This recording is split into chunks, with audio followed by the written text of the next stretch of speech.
আসসালামু আলাইকুম বন্ধুরা, আশা করি সবাই ভালো আছেন। ট্রাম্প ২৪ ঘন্টা আগে ঘোষণা করেছিলেন যে ইরানের ক্ষেপণাস্ত্র শেষ হয়ে গেছে, ড্রোনও শেষ হয়ে গেছে। নেতানিয়াহু নিজের সামনে এসে বলেছিলেন ইরান আর হামলা করতে পারছে না, আমরা তাদের ৭০% এটা নষ্ট করে দিয়েছি, ৭০% ওটা ধ্বংস করে দিয়েছে, এমনটাই তারা দাবি করেছিল। কিন্তু গতরাতে পুরো রাত জুড়ে ইরান আরব দেশগুলোর ভেতরে থাকা আমেরিকান ঘাঁটিগুলোকে নিশানা বানিয়েছে। আমেরিকার সেই ঘাঁটি এবং আরব দেশের ডিফেন্স সিস্টেম কেউই তাদের বাঁচাতে পারেনি। প্রথম দৃশ্যটা দেখাচ্ছে, বাহরাইনের ভেতরে আমেরিকার যে ঘাঁটি আছে সেখানে ইরানের ক্ষেপণাস্ত্র দ্রুত গতিতে গিয়ে আঘাত করেছে, বিস্ফোরণও হয়েছে, আগুনও লেগেছে। দেখুন,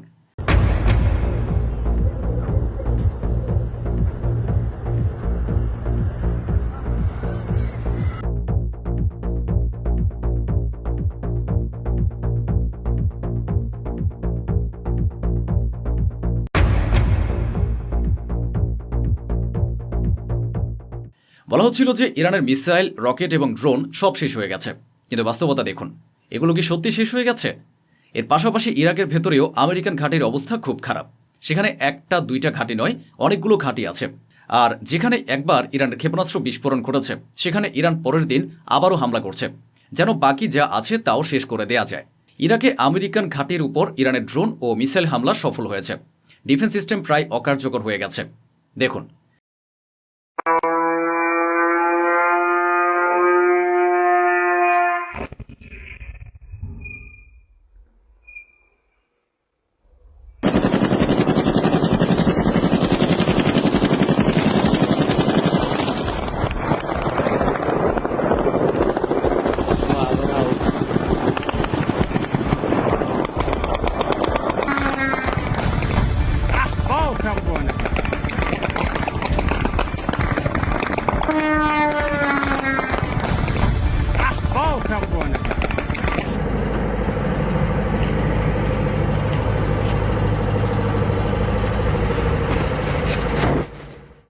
এটা কুয়েত থেকে আসা ছবি।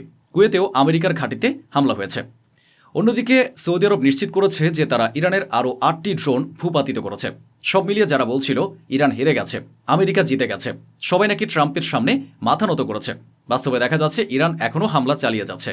ইরান স্পষ্ট করে বলেছে, যদি আরব দেশগুলো আমেরিকাকে বলে যে তাদের ঘাঁটি ব্যবহার না করতে, তাহলে তারা হামলা করবে না। কিন্তু যদি সে ঘাঁটি ব্যবহার করা হয় তাহলে ইরান প্রতিশোধ নিতেই থাকবে। কাতারের কথাও শুনুন, কাতারকে আবারও নিশানা বানিয়েছে ইরান। কাতার নিজেই নিশ্চিত করেছে যে তারা ইরানের ১২টি ক্ষেপণাস্ত্র প্রতিহত করেছে। সৌদি আরব গত কয়েকদিন ধরেই বলছে, আজও বলেছে, যদি তাদের উপর হামলা হয় তাহলে তারা পাল্টা জবাব দেবে। ইরান বলছে, আমরা আপনাদের উপর সরাসরি হামলা করছি না, আপনারা যে নিজেদের জমি আমেরিকাকে ঘাঁটি হিসেবে ব্যবহার করতে দিয়েছেন, আমরা সেখানে থাকা আমেরিকার অস্ত্র, রাডার এবং সৈন্যদের উপর হামলা করছি। আরেকটি বিষয়, ব্রিটেনে থাকা ইরানের রাষ্ট্রদূত বেশ সাহসী বক্তব্য দিয়েছেন। তিনি ব্রিটেনের ভেতর থেকে ব্রিটেনকে সতর্ক করেছেন, এ যুদ্ধে বেশি জড়াবেন না, একটু সতর্ক থাকুন, না হলে ফলাফল ভালো হবে না। এখন যখন পুরো পৃথিবীর সামনে, এমনকি ইউনাইটেড নেশনসের নজরেও আমেরিকা ফেঁসে গেছে, তখন ডোনাল্ড ট্রাম্পের মুখের ভাব বদলে গেছে। আমেরিকার বিভিন্ন সংস্থা, বড় বড় সংবাদ প্রতিবেদক ও সাংবাদিকরা রিপোর্ট প্রকাশ করে জানিয়েছেন যে ইরানের একটি স্কুলে যে হামলা হয়েছে সেটি আমেরিকার হামলাই ছিল। সে হামলায় এক মুহূর্তে প্রায় ১৭০ জন ইরানি ছাত্রী নিহত হয়েছে।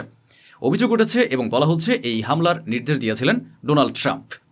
এখন ডোনাল্ড ট্রাম্পের কাছে এই বিষয়ে নিজেকে রক্ষার মতো কোনো স্পষ্ট বক্তব্য নেই।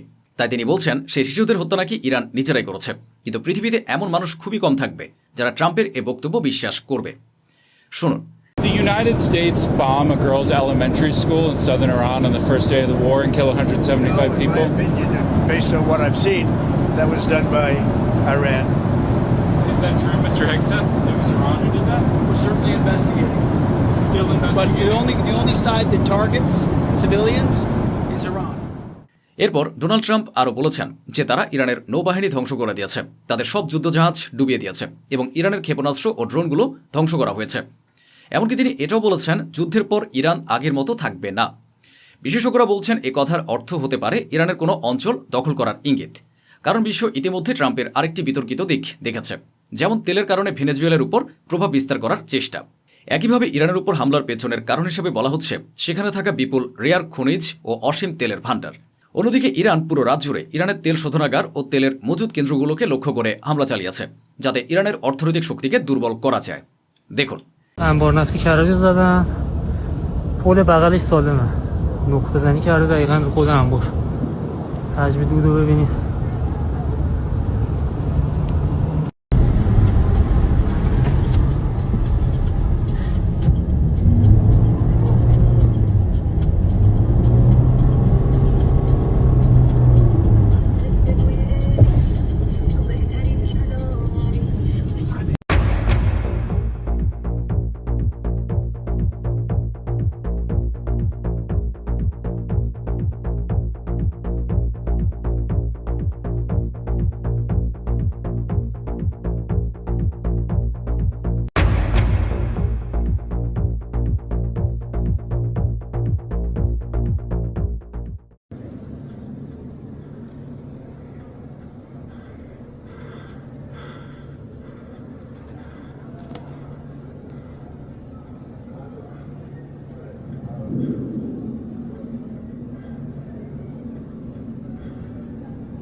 এদিকে আমেরিকার কাছে অস্ত্রের কিছুটা ঘাটতি দেখা যাচ্ছে বলে আলোচনা চলছে, কিন্তু আমেরিকার কাছে ইসরায়েল ফার্স্ট এই নীতির কারণে ইসরায়েলকে অগ্রাধিকার দেওয়া হচ্ছে।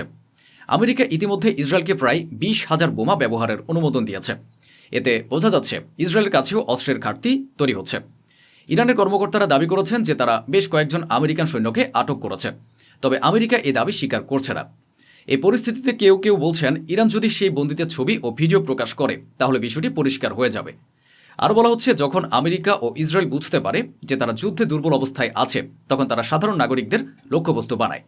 এমন অভিযোগও করা হচ্ছে যে ইসরায়েল ইরানকে গাজার মতো পরিস্থিতিতে নিয়ে যেতে চায়। এমন অভিযোগ উঠেছে যে গাজার যুদ্ধের মতোই ইরানের ভেতরে আমেরিকা ও ইসরায়েল একটি হাসপাতাল ধ্বংস করেছে এবং অ্যাম্বুলেন্সকেও লক্ষ্য করে হামলা চালিয়েছে। আপনি যে অ্যাম্বুলেন্সটি দেখছেন, ইরানের সেই অ্যাম্বুলেন্সকে লক্ষ্য করে হামলা চালিয়ে উড়িয়ে দেওয়া হয়েছে। 60টিরও বেশি স্কুল ধ্বংস করা হয়েছে এবং 150 জনেরও বেশি শিক্ষার্থী নিহত হয়েছে। বিমানবন্দর ধ্বংস করা হয়েছে, পানির সংরক্ষণাগার ধ্বংস করা হয়েছে, তেলের স্টোরেজ উড়িয়ে দেওয়া হয়েছে, সড়ক ও ভবন ধ্বংস করা হচ্ছে। ঠিক গাজা স্ট্রিপের মতো পদ্ধতিতেই ইরানের সঙ্গে আচরণ করছে ইসরায়েল। তবে এমন নয় যে ইরানের ক্ষেপণাস্ত্র ইসরায়েলে পড়ছে না। ইসরায়েলের সাধারণ মানুষ বেশিরভাগ সময় বাংকারের ভেতরে কাটাচ্ছে। ইসরায়েল অনেক টিভি চ্যানেলে, সোশ্যাল মিডিয়া এবং স্থানীয় মানুষের উপর নিষেধাজ্ঞা দিয়েছে যাতে ইরানের ক্ষেপণাস্ত্র হামলার ছবি বা ভিডিও জনসম্মুখে না আসে। এ কারণেই সেসব ছবি দেরিতে প্রকাশ পাচ্ছে। এখন দেখুন, ইরানের যে ক্ষেপণাস্ত্র তেল আবিবে গিয়ে পড়েছে, সেই 1-2টি ক্ষেপণাস্ত্রেই যে ধ্বংসযোগ্য হয়েছে তার দৃশ্য। जो लोग मरे हैं उनको डेड बॉडी को निकाला जा रहा है। क्या क्या नुकसान हो रहा है, फोर्स लगी हुई है अंदर, हम लोगों को जाने नहीं दे रहे हैं।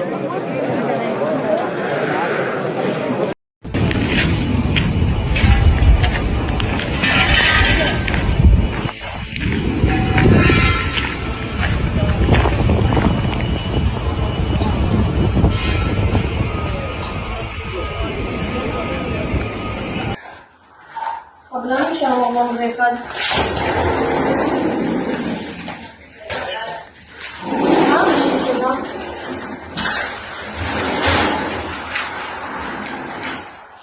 ক্ষেপণাস্ত্র পড়ার পর সেখানে উদ্ধার কাজ চলছে। নিহতদের মরদেহ বের করা হচ্ছে। বড় ধরনের ক্ষয়ক্ষতি হয়েছে, আগুন লেগেছে। অনেক জায়গায় কাউকে ভেতরে যেতে দেওয়া হচ্ছে না। একটি ক্ষেপণাস্ত্র ভুলবশত সেখানে গিয়ে পড়েছে বলে বলা হচ্ছে। গাড়ি ও বাড়িঘর ধ্বংস হয়ে গেছে। কমপক্ষে 10টি বাড়ি ক্ষতিগ্রস্ত হয়েছে। এখন দেখার বিষয় সামনে কি ঘটে। আবারও পরিষ্কার করে বলি, ইরানের বড় ধরনের ক্ষতি হচ্ছে। ইরান গভীর আঘাত পাচ্ছে। ইরানের মানুষ মারা যাচ্ছে, অনেকেই শহীদ হচ্ছে। তবুও ইরানের অবস্থান একই। তারা বলছে তারা কখনো মাথা নত করেনি এবং করবেও না। ইরান কোনো অবস্থাতে আত্মসমর্পণ করতে প্রস্তুত নয়। মানুষ হারাচ্ছে, অর্থনৈতিক ক্ষতি হচ্ছে, সাধারণ মানুষের জীবন যাচ্ছে, তবুও তারা তাদের অবস্থানে অটল। এখানে অনেকে ব্যাটেল অফ কারবালাইয়ের উদাহরণ দেন, যেখানে 72 জন শহীদ হয়েছিলেন, তবুও পরাজিত বলা হয়নি। আজও মানুষ হুসেন ইবনে আলীর নাম স্মরণ করে, কিন্তু ইয়াজিদের নাম খুব কমই উচ্চারিত হয়। এছাড়া বলা হচ্ছে ডোনাল্ড ট্রাম্প নিজের বিরুদ্ধে থাকা অ্যাপস্টিন ফাইল বিতর্ক থেকে মনোযোগ সরাতে যুদ্ধ শুরু করেছেন। অন্যদিকে বেঞ্জামিন নেতানিয়াহুর বিরুদ্ধেও দুর্নীতির অভিযোগ ও যুদ্ধ অপরাধের অভিযোগ রয়েছে। অন্যদিকে বেনিয়ামিন নেতানিয়াহুয়ের বিরুদ্ধেও দুর্নীতির অভিযোগ ও যুদ্ধ অপরাধের অভিযোগ রয়েছে। সমালোচকদের দাবি এসব চাপ থেকে বাঁচতেই তিনি গাজা স্ট্রিপে যুদ্ধ শুরু করেছিলেন। এই বুড়োরা জীবনে এত অপরাধ করেছে যে এখন নিজেদের সেই অপরাধ থেকে বাঁচতে, জেল থেকে বাঁচতে তারা বিশ্বযুদ্ধ শুরু করে দিয়েছে। ডোনাল্ড ট্রাম্প এবং বেনিয়ামিন নেতানিয়াহু বলেছিলেন যে ইরান আর আগের মতো হামলা করতে পারছে না, কিন্তু এখন এসব দাবি মিথ্যা প্রমাণিত হয়েছে। গতরাতে ইরান আরব অঞ্চলে আমেরিকার ঘাঁটিগুলোকে লক্ষ্য করে যে হামলা চালায়, সেখানে একটি জ্বলতে থাকা ভবনের ছবি আমরা দেখিয়েছিলাম এবং বলা হয়েছিল যে সেটি একটি হোটেল। কিন্তু দিনের আলো হওয়ার পর যখন আরব অঞ্চল থেকে বিশেষ করে কুয়েত থেকে খবর আসতে শুরু করে এবং খবর চাপা পড়া বন্ধ হয়, তখন দেখা যায় সেই ভবনটি ভয়াবহভাবে ক্ষতিগ্রস্ত হয়েছে এবং যেখানে আগুন লেগেছিল এটি আসলে সিআইএর একটি ভবন ছিল। এখন এটাকে ইরানের গোয়েন্দা সক্ষমতা বলুন বা তাদের শক্তি। শুধু আমেরিকার সামরিক ঘাঁটি নয়, বরং সিআইএ তাদের লক্ষ্যবস্তুতে রয়েছে। কুয়েতে থাকা সিআইএর ওই ভবনে যেখানে আমেরিকান কর্মীরা উপস্থিত ছিলেন, সেখানে ইরানের একটি ড্রোন আঘাত হানে। তো বন্ধুরা, এই ছিল আজকের আয়োজন, যা স্বচ্ছভাবে আপনাদের সামনে তুলে ধরা হলো। আশা করি আমাদের এই প্রচেষ্টা আপনাদের ভালো লেগেছে। অসংখ্য ধন্যবাদ। সুস্থ থাকুন, ভালো থাকুন।